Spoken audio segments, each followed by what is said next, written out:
Hey,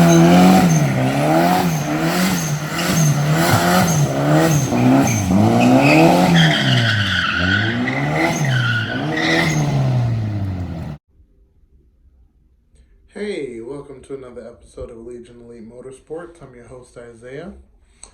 And today we are going to dive in on the old head and basically disassemble all of the good parts on it. And we're going to check out those parts and check out, um, uh, I guess not a surprise item, but another item. So let's dive in. Okay, welcome. We are going to be removing the rest of the good parts off of this head before, this is actually a good part, before we scrap it. So basically, we're going to remove the valves because they are in excellent condition. And I think after that we can scrap it. So this is a kind of a different way of doing things, but let's see what we could do. What we're gonna do is turn it sideways, use a C-clamp. This one is a 5-inch C-clamp. Okay, so I wanted to show you guys, when the head is out, it's a lot easier to remove the valves versus when the head is in. So I removed one just so I can tell you how to do it, and then I'm going to show you how to do it. So with the head out, and you can put a piece of wood here and nothing on the top of here because we're going this way. So this part is going to be on the actual spring. So what you're going to do is put it on top like that and start tightening it just on the corner, not on the center. So just on the corner, and you're going to hold the clamp and just tighten it up until the spring pulls down. Then after that, you're going to remove the keepers, which we know are these guys. And boom, out comes the spring and the valve. So I'm going to show you the process taking out every single one of these valves and kind of take it from there. The springs are good, the retainers are good. This is an exhaust valve. Looks to be fairly decent. Of course I'm going to clean these up, but these look pretty good. So that is one exhaust valve. Let me turn the head this way so you guys can see the removal of the next exhaust valve. So take your clamp,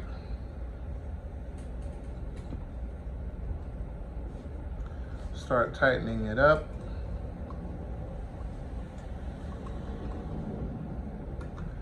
All right, just like that. And you're gonna hold it still because of course you're going righty-tighty. So it's gonna compress the spring a little awkwardly, but this is the old head. We're not gonna be using this one anymore. So might as well take the good parts out. Alrighty.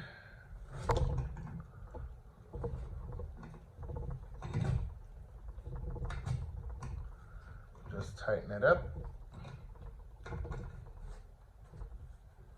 See? Little off center to the side. This is the top of the valve. You don't want to put it directly on the top. You want to put it off to the side. Now, it's definitely going to slide, but this is one quick, easy way to save money and use a tool that you probably have sitting around, a little C-clamp, 5-inch, and get stuff done. So, we're going to hold it still right up in this area and keep tightening.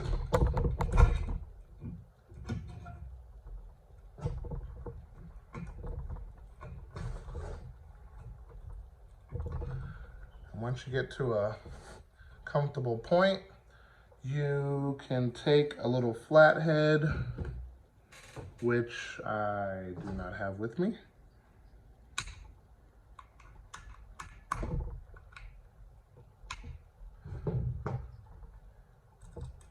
And take the retainers out. Keeper out. And take it from there. All right, we got one more to go. There we go. And then we're gonna reverse the cycle.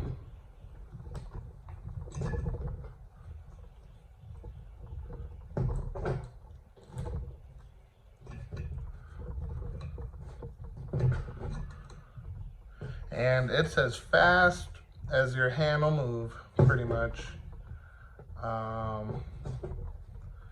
And then that is it. Alrighty.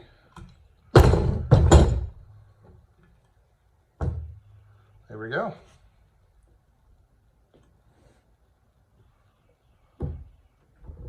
All right. And just in case you didn't know, these are the valve stem seals right here. This makes sure no oil goes down into the cylinder and it starts smoking out of the exhaust. So 9 times out of 10, normally these are good, but in some rare cases, especially if it's an old engine that's never been opened, these are probably petrified due to the heat, and you would have to replace these. So I did a video a while back doing the valve stem replacements on a fully assembled engine. Definitely check that out. That one's on StarQuest Help. But yeah, that is it. She's out. Everything looks clean. There's another ring right here for the bottom of the spring if you want to keep that. Just like that.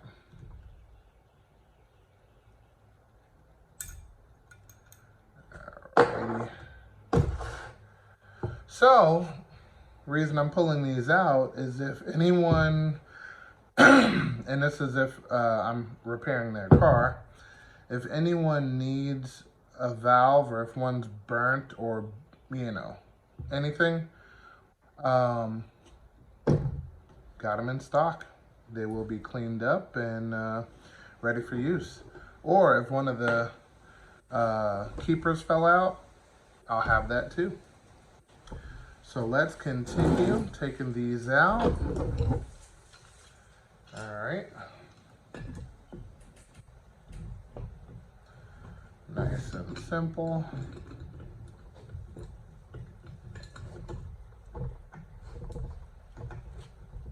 There we go.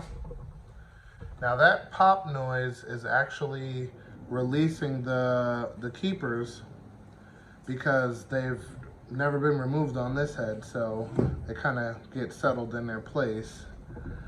So you just turn.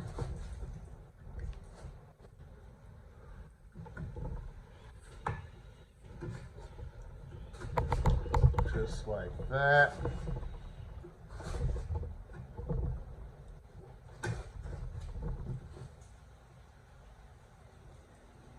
Let me get a flathead. Hold that thought.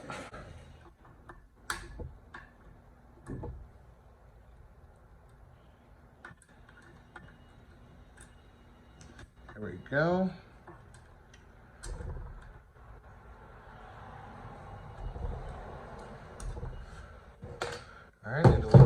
pressure on this side. There we go, pop right out of there. Alrighty.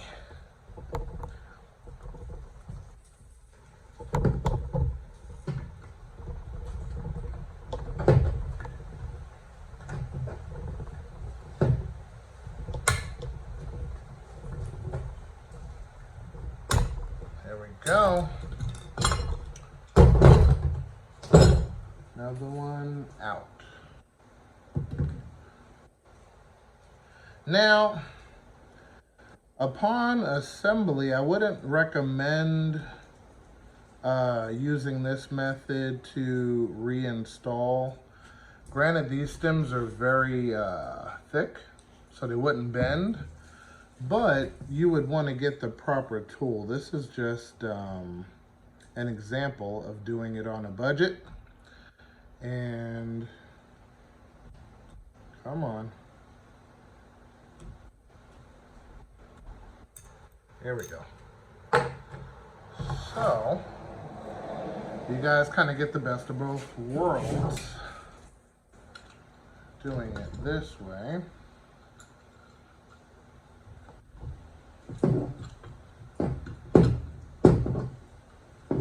Because they do have a tool for this. Actually, they have a lot of different tools for this, of course, depending on the application. Some are tailored more towards American cars. And then they have custom ones for, in particular cars. But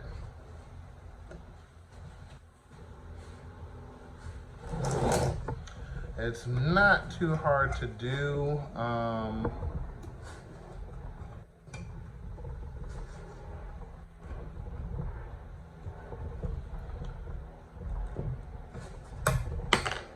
Shoots right out of there. Alrighty. Some keepers. And we are ready to release the spring pressure. I would recommend having strong hands doing this setup. There you go, that's even quicker. Just in case the spring pops.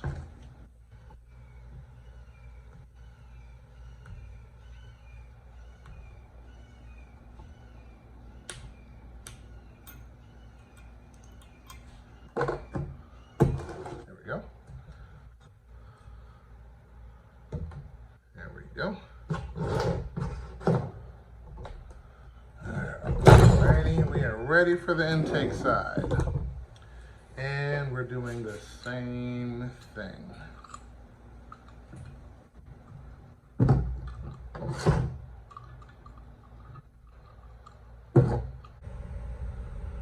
one was a little rough coming out.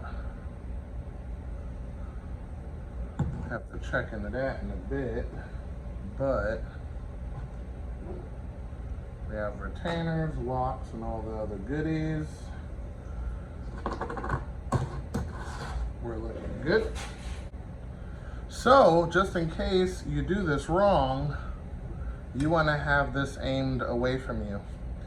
This is almost like doing a factory spring off of a shock of suspension, and these can shoot just the same. So you want to make sure that you are extra cautious and hold on to this so it doesn't go anywhere, and you will be good to go. All right, we got one more valve to do, and then we'll take a look at the full set, and then we're gonna take a look at them again after I clean them up. As you can see, I've been using pump gas, and with multi-port, there seems to be no carbon deposit on here. Just junk that I dropped in there, but very clean valves, front and rear. Dirty, but clean. There we go. No chips, no heat marks. You can see inside the combustion chamber there. Not bad, not bad. These are pretty good, actually. But I'm gonna go ahead and clean them off via wire wheel, and yeah.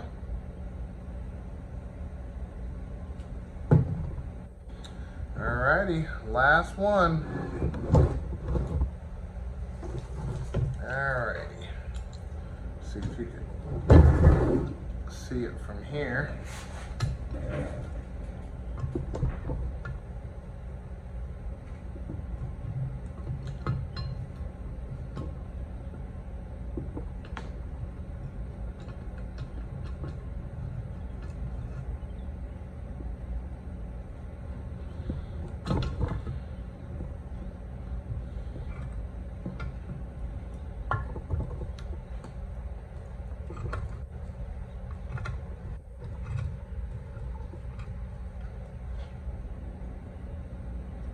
Alright, as you can see that there. You want to keep it close but not on, and tighten until the locks fall out.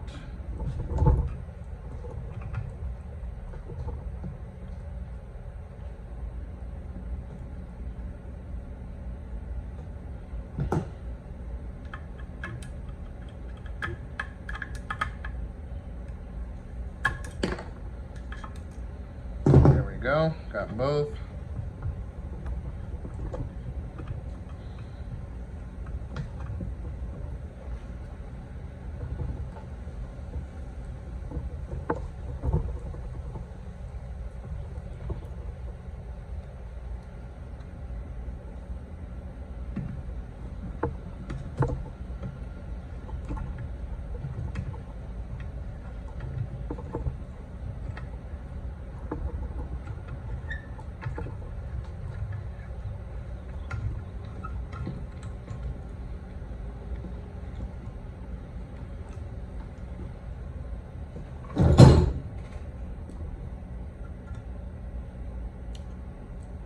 See that?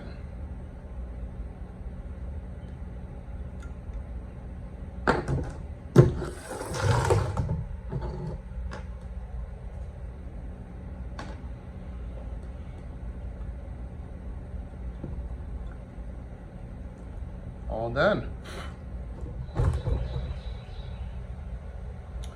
These are the valve stem seals. These are a little hard. You use some pliers to pop these off, and then you use a socket that is the same size as this backing to put it back on. So you put the valve stem seal on, give it a couple taps with a hammer, and you'll feel it click in. It actually has a ribbing, just like these have a ribbing, and it clicks in. A little bit of info there. All right, so next, let's clean up these valves. Grab a shark.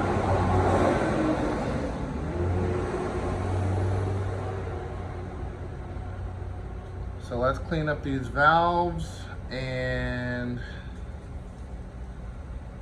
see what they look like. First valve came out pretty good. Still more cleaning up to do, but looks good. And as far as valve seats, you don't want to hit this with the wheel. You actually want to leave that area completely 100% alone, because there is a seating compound that can be used to resurface this area in particular, and you don't want to ruin that to have to take it to the machine shop. So, yep, so just cleaned up everything else except that, and it's good to go. And these are the valves, valve springs, and keepers. Did a subtle cleanup, nothing too crazy. I didn't want to dive too deep. But thanks to Dad, we actually have an aftermarket solution for something like this. And I got a set for a head that is deemed classified. Just kidding. But I got 1mm oversized valves, and they are brand new, they're beautiful, and they're perfect. So let's check that out. Full stainless steel.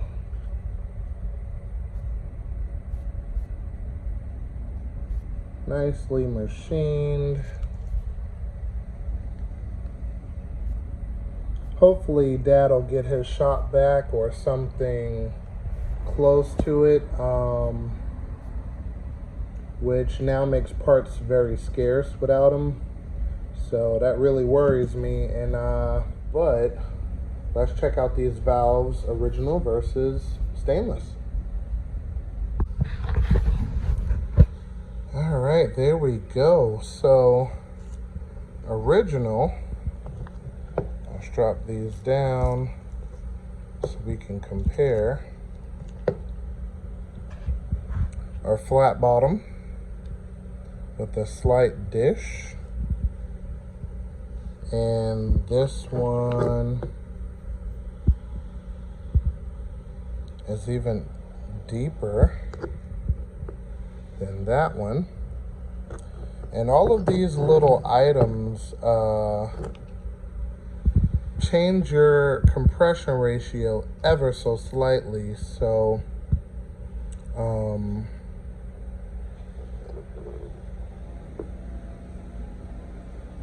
yeah, basically this design here with no sharp edges improve flow, especially the fumbling effect in the combustion chamber. And same deal with this guy.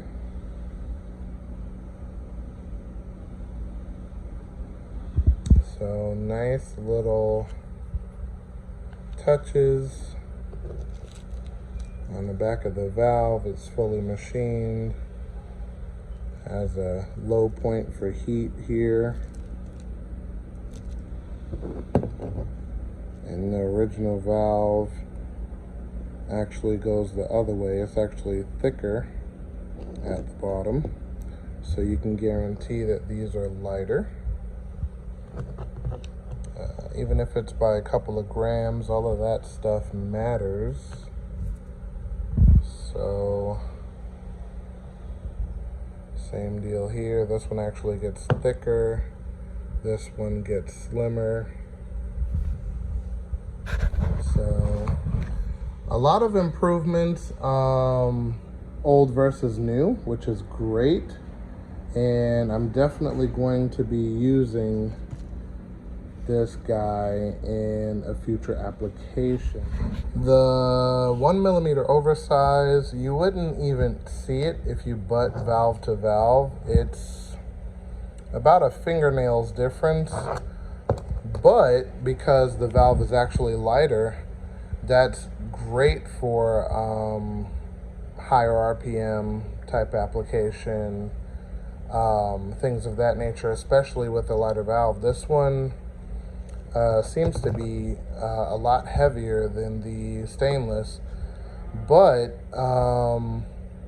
I believe if I had a scale, you could actually see the difference, but I don't have a digital scale that measures by grams. It's going to be nice popping new seats and all of that good stuff on a almost 20-something-year-old head. Not the head that I just purchased. That one's brand new. But I have another head, which we talked about a long time ago, called the M9. So I'm going to do a quick little overview of that. And then, yep, that'll do it. Okay, so besides the different type of valve cover, this seems to be like a plaque of some kind. All original. Gotta take this guy out. Bent that pretty good. I don't know who did that, but anyway. So there are some subtle differences. PCV and all of that good stuff there. But anyway, let's get to the good part. So let's open this up.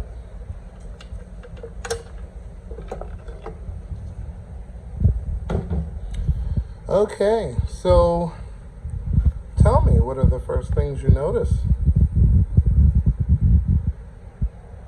Yes, exactly right. Roller rockers, okay, in perfect condition.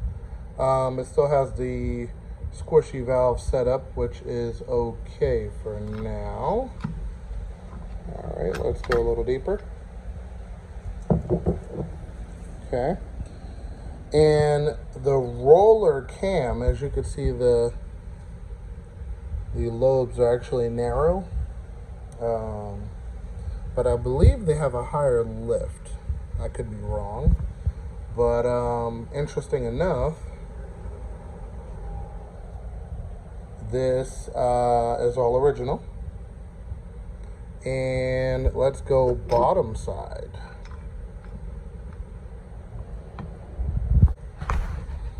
Okay, so here's another difference, which actually adds up to a lot of difference. Okay, so as you can see, this is a regular combustion chamber that we're accustomed to. And then this one seems to be kidney shaped, heart shaped, however you want to call it. But what's the difference? I mean, what does this mean? Well, this basically means that because the combustion chamber is smaller, it raises the compression ratio of your engine. So let's say it's stock. Stock is 7.3 to 1, something like that. This will bring you up almost 8 to 1, I want to say. And because there's more meat between cylinders, will not crack. Pretty simple. The valves, I think these are actually slightly bigger. I could be wrong, it might be exactly the same. But yeah, it's what's going to be used on the performance motor. That's why I'm using pretty much stock stuff for the current setup. So let me not dive too deep, because it does get deep. But this head here is, of course, not ready. It needs to be machined, because you see the gasket kind of left a mark. You can't even grab it with your fingernail. But we're just going to machine it nice and clean. Just resurface it. We're not trying to get it down to a certain height or anything like that. But yeah, get that done. And we're going to put these 1mm valves into this head. 1mm oversized. Slight difference, nothing too extreme, but will work. And with that being said, that ends this episode. But if this is the type of things you like to see, definitely consider subscribing and hitting that bell icon for updated notifications. And I will see you next time. But until then, remember, knowledge is power.